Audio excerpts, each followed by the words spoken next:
कार्यक्रम के पुण्यार्चक हैं आयोजक श्री दिगंबर जैन साधु सेवा समिति, शामली, उत्तर प्रदेश। सभी गुरु भक्तों का एक ही प्रण, साधु सेवा और समर्पण। इसी भाव एवं भावना के साथ कार्य कर रहा है साधु सेवा ट्रस्ट। हम जानते हैं हमारे गुरुओं ने हमें इतना सब कुछ दिया, परंतु हमने अपने गुरुओं के लिए क्या किया, ये सवाल जरूर उठता है। देश के कई ऐसे प्रांत हैं जहां पर दिगंबर मुनियों को विहार करने में बहुत कठिनाई आती है। चौकी वाले न मिलने पर विहार के दौरान आहार की व्यवस्था भी नहीं बन पाती। कई गांव व शहर आज भी ऐसे हैं जहां साधु संतों के चातुर्मास नहीं हुए हैं। इन सब को देखते हुए श्री साधु सेवा ट्रस्ट का उदय हुआ, जिससे दिगंबर मुनियों के आहार, विहार, प्रवास आदि की व्यवस्था को सुचारू रूप से बनाया जा सके, जिसके माध्यम से हमारा समाज, धर्म, संस्कृति सब सुरक्षित रह सकते हैं। क्यों न हम भी अपनी चंचला लक्ष्मी का सदुपयोग करें एवं अपने सच्चे गुरुओं की रक्षार्थ हेतु आगे आएं। योजना: परम संरक्षक 1,11,111 रुपए, वरिष्ठ संरक्षक 51,151 रुपए, संरक्षक 31,131 रुपए, आजीवन सदस्य 21,121 रुपए, सदस्य 11,111 रुपए। खाता विवरण: account name VVSP Sadhu Seva trust, bank name HDFC bank limited, account number 50200073358170, IFSC code HDFC 0001273, trust PAN card AADTV 8567E, mail ID vvspsadhusevatrust@gmail.com।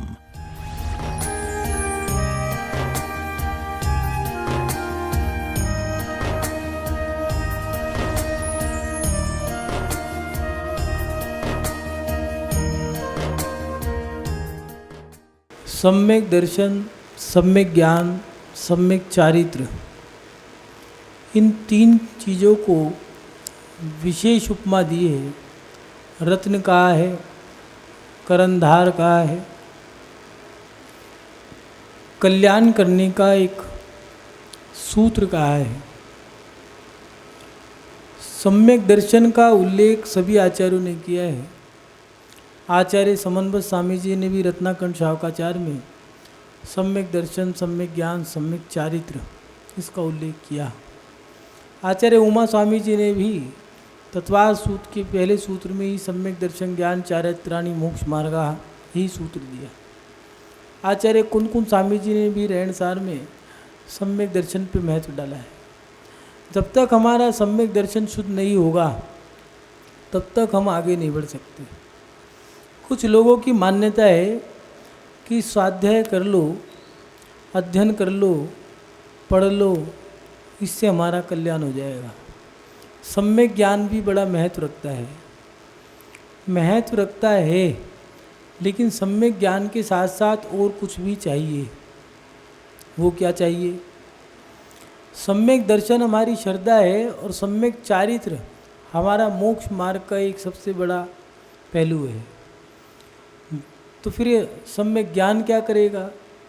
सम्यक ज्ञान तो एक दीपक की तरह से है। आचार्य उमा स्वामी जी ने दीपक की उपमा देते हुए सम्यक ज्ञान को मध्य में रखा है। सम्यक दर्शन, ज्ञान, चारित्राणि मोक्ष मार्गा, जिसके माध्यम से हम सम्यक दर्शन पर और सम्यक चारित्र पर दृष्टि डाल सकते हैं। कुछ लोगों ने ज्ञान के माध्यम से सोचा है कि हमारा कल्याण हो जाएगा। ग्रंथ तो उन्होंने बहुत बड़े बड़े मोटे मोटे पढ़ लिए हैं, जो नहीं पढ़ने थे वो भी पढ़ लिए हैं, जैसे मूलाचार, भगवती आराधना, मरण कंडिका, समय सार, नियम सार, प्रवचन सार, दप पाउड़, भप पाउड़, लिंग पाउड़, कषाय पाउड़। लेकिन ज्ञान तो उन्होंने प्राप्त कर लिया, कल्याण कैसे होगा? इसी बारे में आचार्य कुंद स्वामी जी भी लिख रहे हैं। 2 गाथाओं के माध्यम से लिखा उन्होंने और बता रहे हैं। नाणी खवई कम्मम नाण बलेणेति बोले नाणी वेज्यो भेषजमहम जाने यदि न सदेवाही पुव्वम सेवई मिच्छा मलसोहण हेउ सम्भे सज्जम पच्छा सेवई कम्मा भैवानासन चरिए भेषजम। आचार्य कुंद स्वामी जी लिख रहे हैं, नाणी अज्ञानी इस प्रकार बोलता है कि ज्ञानी ज्ञान के बल से कर्मों को क्षय कर देता है। मैं औषधि को जानता हूँ, इतना मात्र कहने से क्या वैद्य व्याधि को नष्ट कर देता है। बहुत अच्छी बात कह रहे हैं। जो अज्ञानी लोग हैं वो कहा करते हैं कि हम ज्ञान के माध्यम से अपने कर्मों का क्षय कर देंगे, मैं ज्ञान के माध्यम से सब कुछ ठीक कर दूंगा। ग्रंथ पढ़ लिए हैं, ग्रंथों को पढ़ने में लगे हैं, मोटी मोटी किताबों को पढ़ने में लगे हैं, लेकिन वेद कितना भी चिल्लाता रहे कि मेरे को सारी औषधियों का ज्ञान है, मुझे संपूर्ण ज्ञान है। आचार्य कुन स्वामी जी उदाहरण से बता रहे हैं कि वेद को कितना भी ज्ञान हो, लेकिन रोग का इलाज औषधि करती है। जब तक औषधि नहीं खाएगा मरीज ठीक नहीं होगा। ऐसे ही हमारे जीवन में ज्ञान है। ज्ञान को हमें चारित्र में भी लाना होगा, तब जाकर के हमारा कल्याण होगा। चारित्र तो हमारा है नहीं और ज्ञान है हमारे पास दुनिया भर का, तो समझ लो वो सब अपच हो गया। अध्ययन करने के बाद, शास्त्रों को पढ़ने के बाद भी अगर जीवन में परिवर्तन नहीं आ रहा है तो सोच लेना आपने समय व्यर्थ किया है, वो सब बेकार हो गया। जैसे एक डॉक्टरी करने वाला बच्चा, उसको 5 साल के लिए डॉक्टर के नीचे जूनियर बनाकर रखा जाता है। टीचिंग करने वाला, जिसने टीचर बीएड कर ली है, अध्यापक बनने जा रहा है, तो उसको भी 2 साल 3 साल के लिए नीचे रखा जाता है। बड़े टीचरों के नीचे उसको क्यों रखा? क्योंकि उसको ये अनुभव मिलेगा। अभी उसने ज्ञान तो प्राप्त कर लिया, लेकिन अनुभव प्राप्त नहीं किया है। अब वो जब थोड़ा सा धीरे धीरे अनुभव में लाता रहेगा, तब जाके उसे अनुभव प्राप्त होता रहेगा। एक छोटी सी बच्ची जिसकी उम्र 12-14 साल की है, माँ अब समझने लग गई है कि बेटी बड़ी हो गई, बड़ी होने लग रही है और अब इसमें थोड़ी समझ भी आ गई है, तो इसको थोड़ा सिखाना शुरू कर दो। माँ ने उसको सब बता दिया है, उसे पता है गेहूँ से आटे से रोटी बनती है। आटे को मारना पड़ता है, तवे पे रखना पड़ता है, कभी घी लगाना पड़ता है, कभी तेल लगाना पड़ता है, तो कभी गैस पे भी रखना पड़ता है। इससे फुल्का पराठा बनेगा। लेकिन अब वो जान रही थी, तो माँ ने कहा कि अब बेटा रोटी बनाना सीख। रोटी बनाने के लिए दे दिया, कभी जली हुई बनाई, कभी आड़ी तिरछी बनाई, धीरे धीरे गोल बनने लग गई। ज्ञान प्राप्त करने के बाद उसको क्रियान्वित भी करना जरूरी है। जब तक हम ज्ञान प्राप्त ही करते जाएंगे, तब तक हमारा कल्याण नहीं होगा। ज्ञान को प्राप्त करने के बाद उसको क्रियान्वित भी करना जरूरी है। आचार्य कुन स्वामी जी ने दूसरी गाथा में बताया कि प्रथमतः मिथ्यात्व रूपी मल के शोधन के कारण सम्यक रूपी औषधि का सेवन किया जाता है। मिथ्यात्व को नाश करना है, मिथ्यात्व को नष्ट करना है, तो सम्यक नाम की औषधि लेनी पड़ेगी। सम्यक दर्शन हमारे मिथ्यात्व का नाश करता है और उसके साथ साथ उसके पश्चात कर्म रूपी रोग का नाश करने के लिए चारित्र रूपी औषधि का सेवन किया जाता है। अगर कर्मों का नाश करना है तो चारित्र को हमें धारण करना पड़ेगा। लोग अध्ययन तो खूब कर रहे हैं, लेकिन चारित्र कम है। पहले के लोग इतने पढ़े लिखे नहीं हुआ करते थे, अनपढ़ हुआ करते थे। ज़्यादा से ज़्यादा 2री 3री 5वीं पढ़ लिए बहुत है। कोई बहुत ज़्यादा पुरुषार्थ कर ले तो 10वीं पढ़ लिया करता, तो उसको पूरे गांव में हाथी पे बिठा करके माला पहना करके तिलक लगाते और कहते ये हमारे गांव का सबसे पढ़ा लिखा बच्चा है। पहले 10वीं पढ़ा हुआ बहुत बड़ा होता था, लेकिन आज बीएड बीटेक एमटेक सीए दुनिया भर की पढ़ाई पढ़ रहे हैं, लेकिन 10वीं पढ़ा हुआ बच्चा या 3री फेल व्यक्ति उंगली पे करोड़ों का हिसाब लगा लिया करता था। आज जो चार्टेड अकाउंटेंट बने बैठे हैं, उनसे कह दो 19 निम्मा कितने होते हैं बता नहीं पाएंगे। 69 79 89 क्या होता है उन्हें नहीं पता। उन्हें तो हिसाब लगाना है तो कैलकुलेटर चाहिए। कैलकुलेटर की जगह बढ़िया से बढ़िया मोबाइल खरीद लेंगे, उसके अंदर ही कैलकुलेटर निकाल लो। वो पढ़ाई हमारे लिए अच्छी थी, तीसरी फेल बढ़िया थे। क्यों? क्योंकि उनके अंदर ज्ञान कम था, कोई बात नहीं, चारित्र अच्छा था। सम्यक दर्शन इतना मजबूत था कि भगवान को प्रतिदिन प्रातःकाल उठते के साथ ही बिस्तर पे बैठना है। सुबह उठ करके बैठ गया, पहले नमोकार मंत्र पढ़ता, पंचपरमेष्ठी का स्मरण करता और हाथ जोड़ करके 24 पौरवे हैं, सोच लिया कि 24 तीर्थंकरों की टोक है, एक सिद्ध शिला जा रही है, इसको नमस्कार कर लिया, इस रेखा को समझ लिया सिद्ध शिला है, हाथ को ऐसे जोड़ लिया, अंदर 2 अंगूठे रख लिए, चलो भैया भगवान विराजमान हो गए कोई।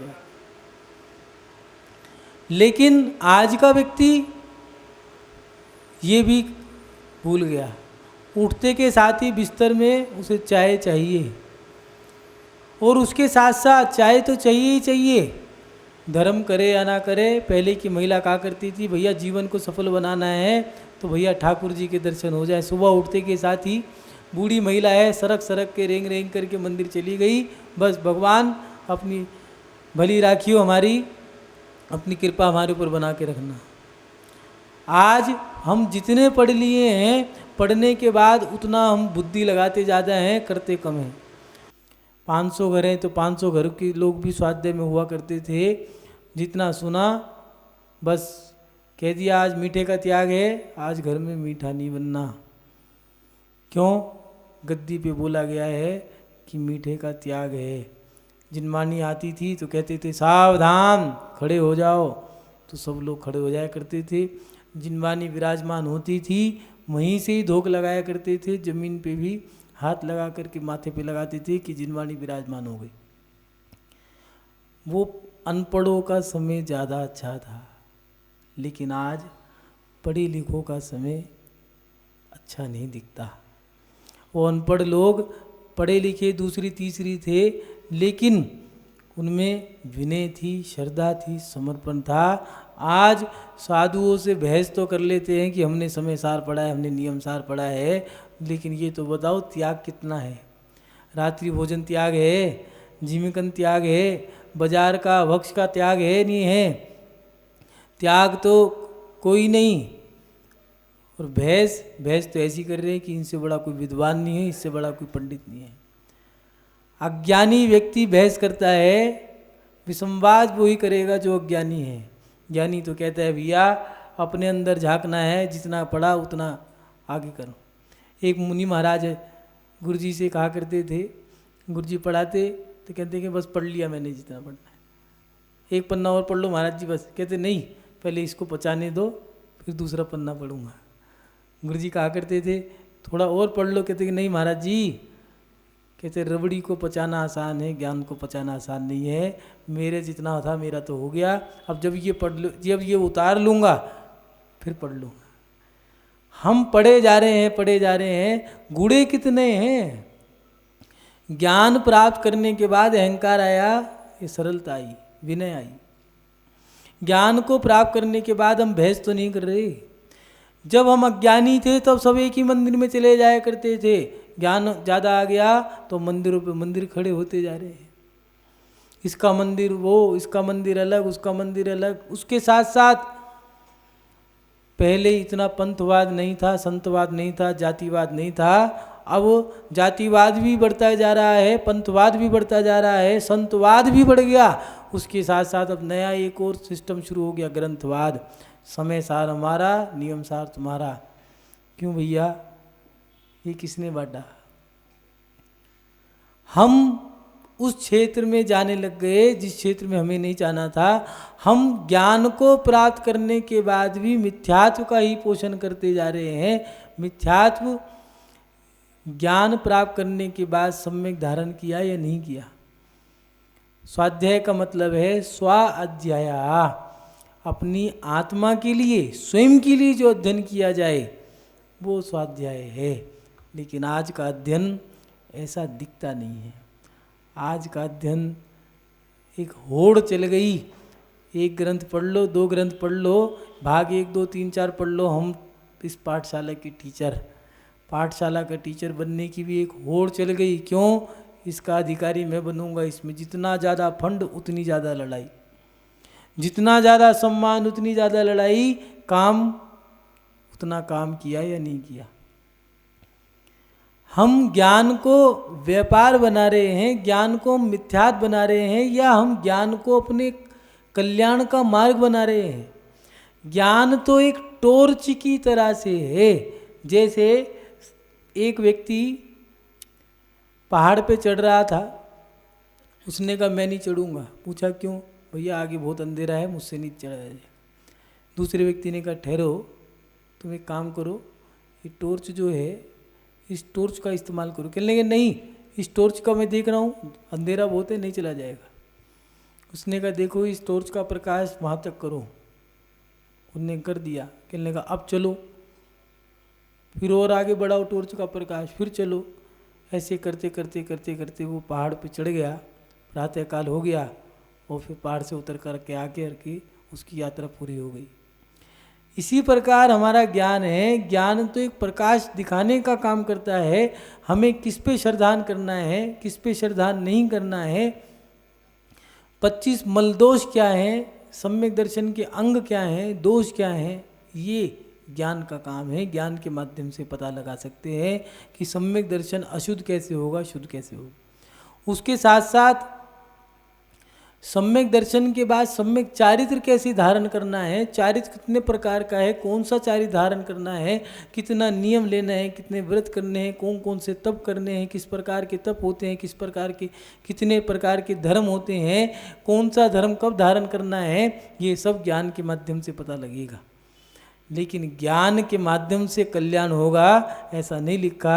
आचार्य कुंकुम स्वामी जी भी कह रहे हैं, नाणी खवे कम्मम नाण बलेण दी बोले अन्नाणी। अज्ञानी इस प्रकार बोलता है कि ज्ञानी ज्ञान के बल से कर्मों को क्षय करता है। अगर कोई वैद्य चीख चीख के चिल्ला चिल्ला के कहता रहे कि मैं व्यक्ति का इलाज कर सकता हूँ, मुझे सब औषधियों का ज्ञान है, तो उसके चीखने चिल्लाने से इलाज नहीं होगा। इलाज होगा औषधि देने से। जब मरीज खा लेगा तब जाकर के इलाज होगा। महानुभाव, हम कहीं ना कहीं अभी अपने आत्म कल्याण के मार्ग पर नहीं चल पा रहे। हम बाहरी क्रियाओं को, बाहरी आडंबरों को मोक्ष मार्ग कहने लग गए हैं। मोक्ष मार्ग बाहरी आडंबर नहीं है। हो हल्ला, धमा चौकड़ी, भीड़ भाड़, घूमना फिरना, खाना पीना, उड़ना पहनना, नाचना गाना, ये जो आज के समय में नई युवा पीढ़ी ने, नए लोगों ने जो सोच बना ली है कि इससे मोक्ष हो जाएगा, इसी से कल्याण होगा, इससे कल्याण नहीं होगा। इससे तो आर्त परिणाम भी बन सकते हैं। तुमने जो जागरण किया है, तुम्हारे जागरण करने से कई लोगों की संक्लिष्टता बन सकती है।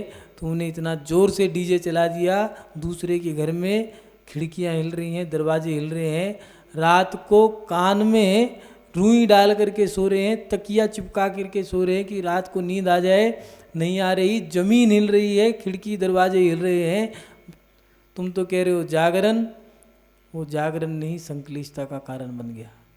जागरण तो वो था पूरी रात जब जगते, भगवान की जाप करते, माला करते, लेकिन तुमने पूरी रात तो खाते गए, नाचते गए, ना सोने दिया ना सोए।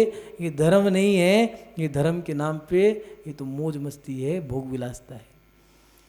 धर्म के मायने तो कुछ और हैं। जब धर्म करने के बाद तुम्हारी आत्मा में आनंद आने लग जाए, वो है धर्म। धर्म के मायने हैं कि जब तुम धर्म करो तो सामने वाला तुम्हें देख करके धर्म स्वीकार कर ले, वो है धर्म। धर्म क्रियात्मक भी दिया है। तुम कितने क्रियात्मक तरीके से धर्म करते हो। वर्णी जी पद्म पुराण पढ़ रहे हैं, सुन रहे हैं, सवाल सुन लिया कि पद्म पुराण में पूछ लिया, जिज्ञासा पूछी गई राजा सैनिक द्वारा कि ये जो हाथी घोड़े बैल वगैरह या मनुष्य कुंभकर्ण खा गए, क्या ये बात सत्य है? क्या मनुष्यों की भी पूंछ होती है? क्या इंसानों के भी, या कामदेव जैसे हनुमान की भी बंदर जैसा चेहरा होता है क्या? वर्णी जी ने बात सुन ली। स्वाध्याय चल रहा था, उन्होंने कहा देखो तो सही क्या कहते हैं। एक दिन 2 दिन गए, मात्र स्वाध्याय सुनते सुनते 14वें अध्याय तक पहुँचे थे, आजीवन रात्रि भोजन का त्याग कर दिया। पद्म पुराण सुनते सुनते 10 प्रतिमा धारण करके वर्णी जी बन गए। तीसरा अध्याय पूरा नहीं हुआ, 10 प्रतिमा धारण कर ली। ये है ज्ञान का फल। हम स्वाध्याय तो करे जा रहे हैं, दिगंबर मुनि महाराजों से ज्ञानी समझ करके अपने आप को सोच रहे हैं हम ज्ञानी बन गए, बड़े वाद विवाद कर रहे हैं। पहले देखो, समय सार पढ़ने से पहले रात्रि भोजन आजीवन त्याग किया नहीं किया।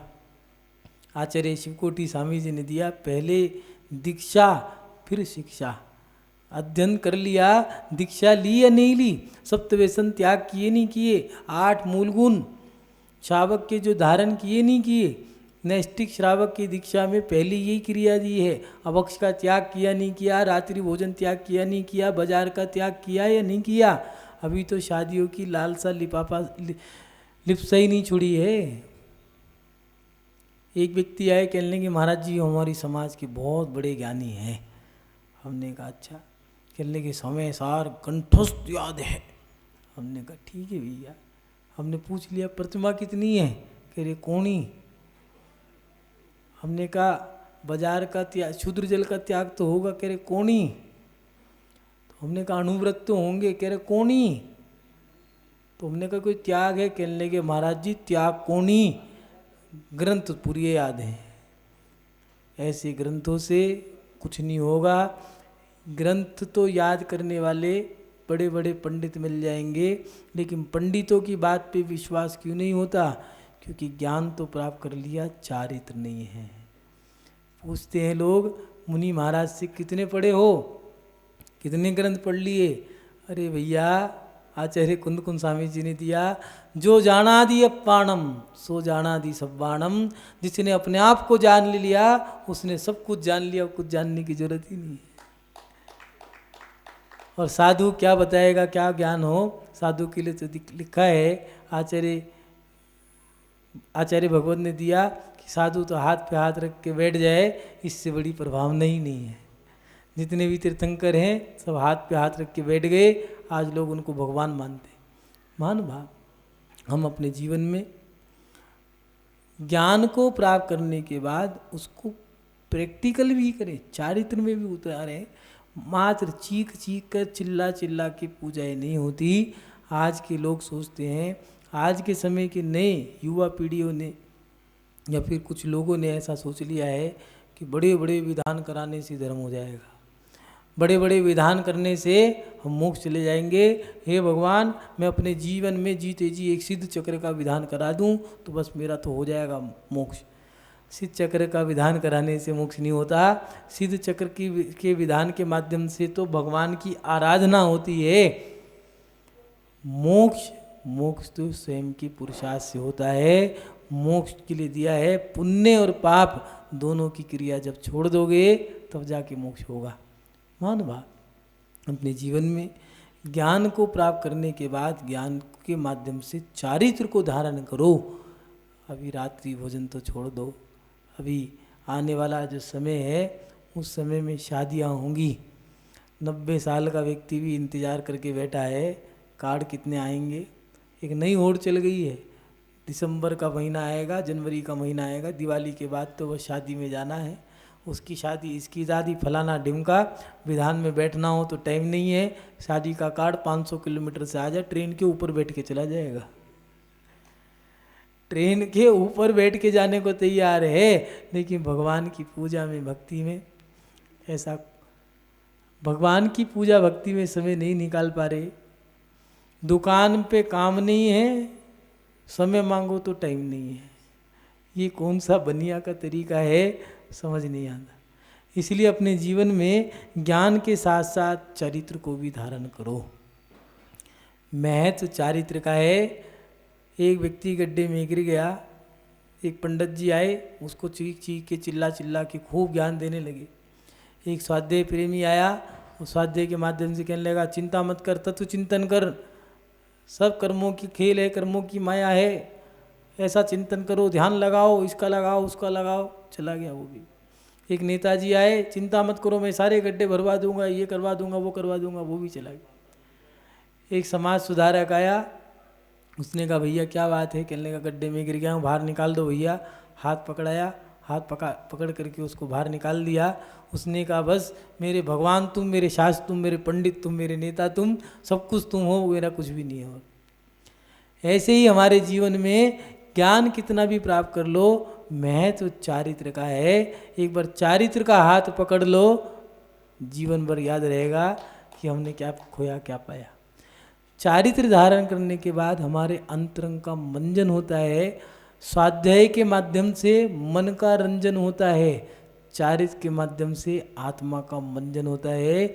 चारित्र को धारण करने से हमारा जीवन कल्याण करते हैं हम।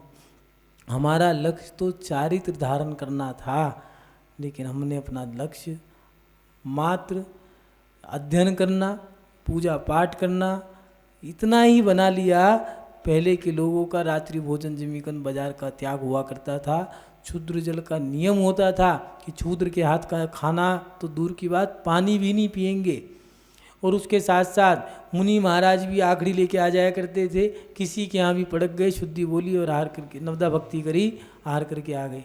आज लोगों को डर लगता है चौका कैसे लगाएं, पूरा मकान साफ करना पड़ेगा, सोफे बाहर निकालने पड़ेंगे, घर के अंदर कहाँ खड़े करेंगे, घर के अंदर दुनिया भर की गंदगी है, प्याज लहसुन के बर्तन तो है, इस रसोई के बर्तन में तो लेंगे नहीं, एक डिनर सेट खरीद के लाओ। अब क्या करें, मुनि महाराज का, और बदनाम कौन? मुनि महाराज। मुनि महाराज का खर्चा बहुत है। अरे भैया साधु के नाम पे राजनीति करते हो, साधु को बदनाम करते हो, इसका कोई लाभ नहीं। गंदगी तुम्हारे घर में है, गंदगी तुम्हारे मन में है, गंदगी तुम्हारे अंदर में है, उसको साफ नहीं कर रहे। बाहर के कटोरे मांजने से कुछ नहीं मिलेगा। अंदर की जो गंदगियां हैं उसको तो त्याग करो। अभी तो प्याज लहसुन ही नहीं छूट रहा, मोक्ष कैसे मिल जाएगा? प्याज की बोरियों में, लहसुन की बोरियों में, जमीकंद के अंदर मोक्ष नहीं है। मोक्ष किसी की दुकान पे बाजार में नहीं है, मोक्ष हमारे पुरुषार्थ में है। चारित्र धारण करो, चारित्र खलु धम्मो, निश्चय से चारित्र ही धर्म है। ज्ञान तो धरा का धरा रह जाता है तो चारित्र साथ जाता है। इसलिए अपने जीवन में ज्ञान के माध्यम से चारित्र को स्वीकार करो। ज्ञान के माध्यम से अहंकार को प्राप्त मत हो। ज्ञान आने के बाद साधु की परीक्षा मत लो। कई समाजों में, कई नगरों में ये स्थिति हो गई है, समय सार तो पढ़ लिया, साधु को नमस्कार भी नहीं करते। साधु को कोई फर्क नहीं पड़ रहा। गुरुजी कहा करते थे कोई मुसलमान है, कोई हिंदू है, कोई सरदार है, कोई सिख है, कोई ईसाई है, अगर तुम्हें नमस्कार नहीं किया तो क्या कर लोगे? हमने कुछ नहीं, निकल जाएंगे। सोच लो, समय सार पढ़ लिया है, नमस्कार नहीं कर रहा, उसे मुसलमान समझ लो, क्या जा रहा है। इस कार्यक्रम के पुण्यार्चक थे आयोजक श्री दिगंबर जैन साधु सेवा समिति, शामली, उत्तर प्रदेश।